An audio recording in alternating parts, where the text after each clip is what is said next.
Alright guys, tapos na tayo magpabook at in-order ng suspension natin para sa Vitara natin. Dito tayo sa Mori Bridge sa Mazda Nissan Ford. Yeah, Mazda Nissan Ford Mori Bridge dealership. Uwi muna tayo and order na tayo. Guys, see you on the next one. Update ko na lang kayo pag nandito ulit tayo, kakabit na nila. Bye bye. Pa tayo aabot sa Thailand. Pakarga ko na lang to. Medyo malayo pa eh. May naman pa naman to.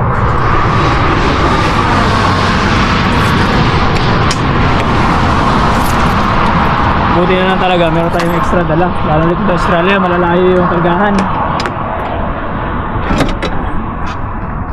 Ang ganda ng laging handa.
Halito na tayo guys, sakto 45 minutes.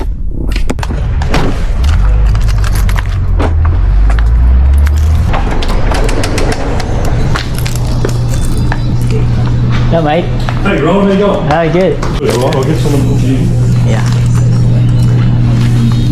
Got the Suzuki, yeah, suspension upgrade, no problems. All right. That form to sign. Yep. Yeah. We'll probably just do that when you pick start. Okay. Once it's done. All right. Just want to make sure that's the lip suspension, yeah? Yes, suspension upgrade lift kit. That's yeah. right. Yeah. Yep. All right. So what I'll get from you is a signature down the bottom here. Just getting you to sign this form as well, because we are fitting non-genuine accessories. It's just an upgrade to the suspension, so we just need a signature in that box there. Alright, so we're going to fit the surge suspension, and it's getting a wheel arm at about 3 o'clock today, so we'll give you a ring after all that's done. Yeah. 0412, all good. Oh yeah, good? No worries, thanks mate. Alright, see ya.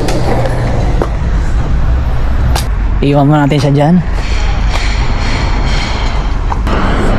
Bagong BT. Is that Matic? Ganda oh. Lit lang naman nobela. Wow.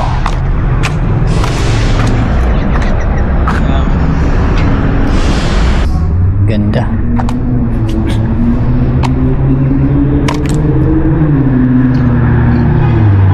Oh, ito rin.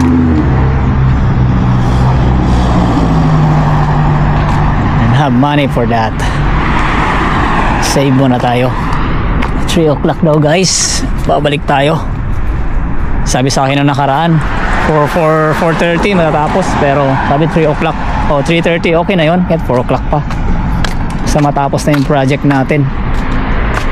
Ito yung bagong Navara Pro 4X, kamukha ng Triton. Yan Triton na Triton yung mukha nag-rebadge lang sila. Ito yung dating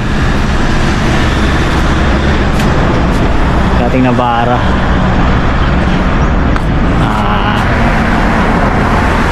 Triton. What about this one?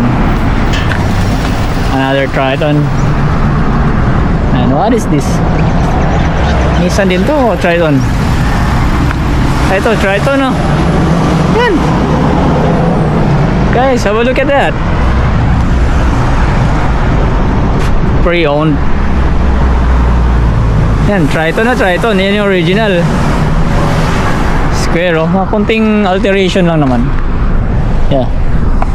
This one, headlight.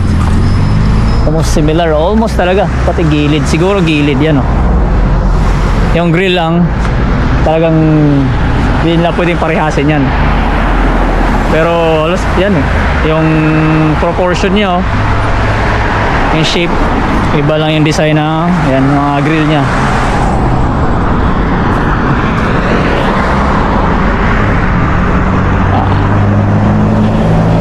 I go for D-Max or BT. Let's go.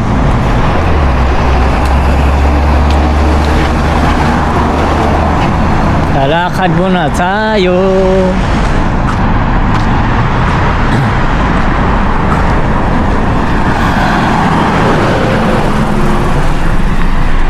I don't know guys where to go. Hanap na tayo ng maalmosalan ngayon. Maaga pa. Ito ibang edition to. May red na accent. Ano kaya yan? Manual. Turbo version. I don't know.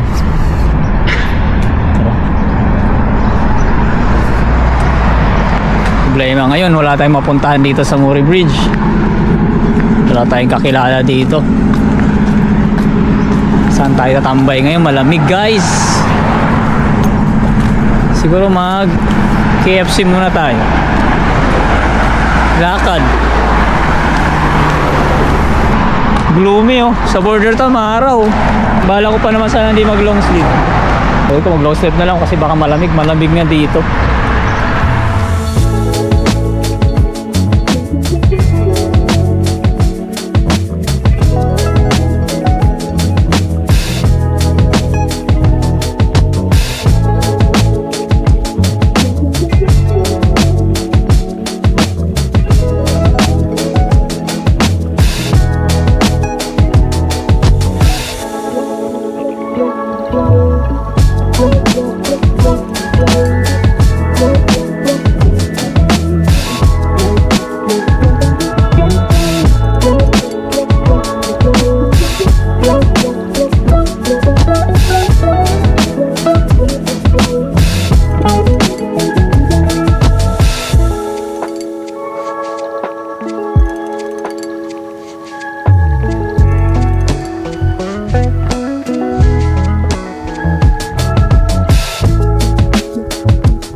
Oh yeah?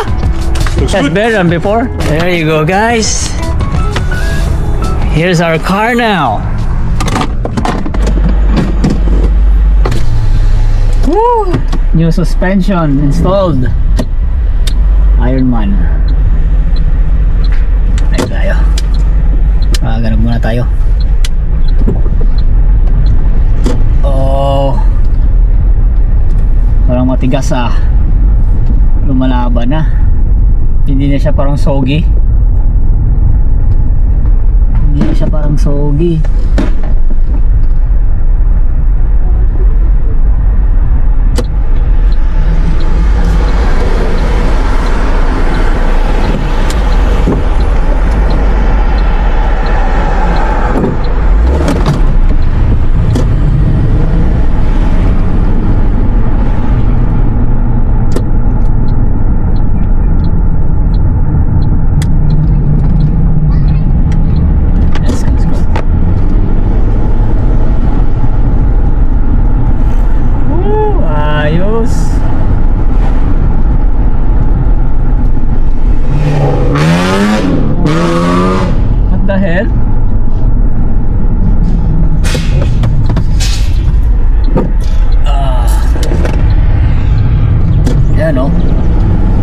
lumalaban na siya pag niliko mo. Hindi na siya tulad ng stock na malambot.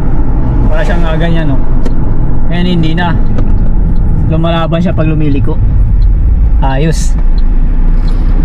Matigas nga naman talaga siya kumpara sa original. Yan ang mga habol natin. Tsaka pag niloadan natin ng mabigat, hindi siya tulad ng luma na parang nakatingala na. Mabigat yung likod, parang laging loaded. Ito, parang nakatuwad siya ng konti. Kaya pag nilagyan mo to ng trailer, hindi siya ganyan. Papantay na siya pag nilagyan ng trailer. Actually, tinanong nila ako kung anong gusto kong setup o anong gusto kong spring rate. Kung meron ba daw akong load. Sabi ko, meron akong load na camping gears. Tapos meron nakalagay sa bubong. Tapos yun, sabi nila, umorder ka na ng yung heavy load. Kasi akala nila stock lang, gusto ko lang ng naka-lift lang. Sabi ko, lift with load. Yun, kaya binigyan tayo ng yung heavy spring rate. Yun, no? Pag lumili ko, parang hindi nagli-lane eh. Straight lang siya liko, gano'n, no? Matigas. Ayos, okay naman. Hindi naman siguro sobrang tigas. Try natin sa off-road.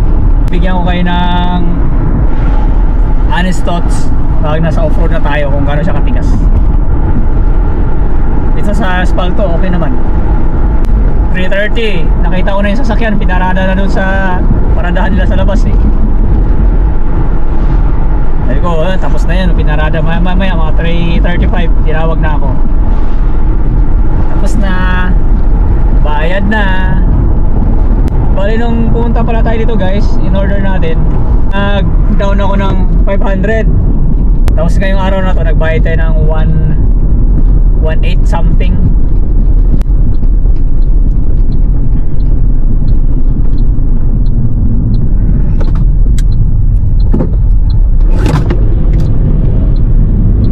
Yun. Panalo! Dahil mga tayo sa Bunnings, may bibilhin lang akong panalin natin dito sa bubong natin sa ating recovery board.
Alright guys, this is it. Nandito tayo sa ilalim ng Murray Bridge.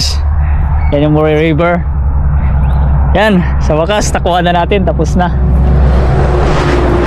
Medyo maingay lang ngayon kasi dumadaan yung mga truck dyan tsaka mga sasakyan sa ibabaw. So sana naririnig nyo naman siguro ako. Yan, nakalift na tayo. Hindi naman masyadong pansinin kasi ang lift natin 2 inches lang. So hindi naman 4 or 6. So tama na yan sa ganitong Vitara. Standard na nila yan, 2 inches. Kasi kung tataasan pa nila ng 4 or 6 yung CV joint natin, nakaganyan na, so masyado ng stress. So tama lang na ganun para hindi naman masyadong baling-bali yung CV natin. Ayan siya, oh. Kita nyo ba? Ayan, 2 inches lang yan. Not that much crazy. Ayan. Yan, medyo pantay na nga. Hindi na siya pantay, nakatuwad na ng konti. Dati parang ano to nakalundo yung likuran. Ngayon nakatuwad na siya kasi yung pinili natin yung heavy load na spring rate, o kaya niya mag-handle ng trailer din kasi meron tayong tow bar, so, just in case kailangan natin ng trailer. Pag nilagyan natin ng trailer yan, hindi na kaganyan, no? So yeah, I'm happy kasi meron na tayong yan, kahit pa paano enough ground clearance sa ilalim. Ito lang kasi yan yung transmission crossbar nya, medyo mababa yan, kaya hanggang dito yan dati. Ngayon tumaas na ng 2 inches, so hindi na masyadong sasayad sa mga kung ano-ano man obstacles. Hey guys, I'm happy. Ayos na. Meron pa tayong isang kulang. Sa Monday uli babalik tayo dito sa Murray Bridge. Papakita ko sa inyo, abangan nyo yun. May naka-schedule pa tayo dito sa susunod na Monday, sa day off natin. So sa ngayon, ito na lang muna. Dito talaga ako nalungkot dati. Sabi ko parang nakatingala yung sasakyan natin kasi nga marami tayong load. Ano, hindi naman pansinin yan, pero may kabigatan din to. Pero mas magaan naman to kumpara doon sa upuan na tinanggal ko dito. Siyempre kahoy lang to, pero yung mga laman yan sa loob, ayan, doon may mga laman, mga gears natin, tools natin, yan, mabigat din yun. Ganda. Hindi ko na hiniling na mas tumaas pa dyan kasi inisip ko na rin yung CV joint natin para hindi masyadong stress. Tsaka yan lang ang makukuha natin sa Vitara na upgrade, hanggang 2 inches lang talaga. Siguro sa ibang bansa meron 3 o 4, pero dito sa Australia mahigpit. So yan lang yung standard, road legal na without engineering approval. Siguro meron namang mga suspension na mas mataas pa dyan, pero kailangan mo na ipa-engineer yun. Pag pina-engineer mo magastos. Yan, swap and go, no engineering approval needed. Yan ang makukuha natin. Ironman, dalawa pipilian ko Ironman or Dobinson. Pero yung kasi Dobinson, kailangan pa natin pumunta sa Adelaide kasi nandun yung dealership ng Dobinson. So nandito na natin sa Murray Bridge, at least malapit-lapit. Tapos binigyan pa tayo ng madadagdagan na naman yung stickers natin sa salamin. Ito binigyan ako. Sana magandang klase ito, hindi nag-fade o tatagal sa init ulan. Para wala na akong space dito pero baga babaguhin natin, ililipat natin na ibang lugar yan. Either dito na lang siguro sa baba.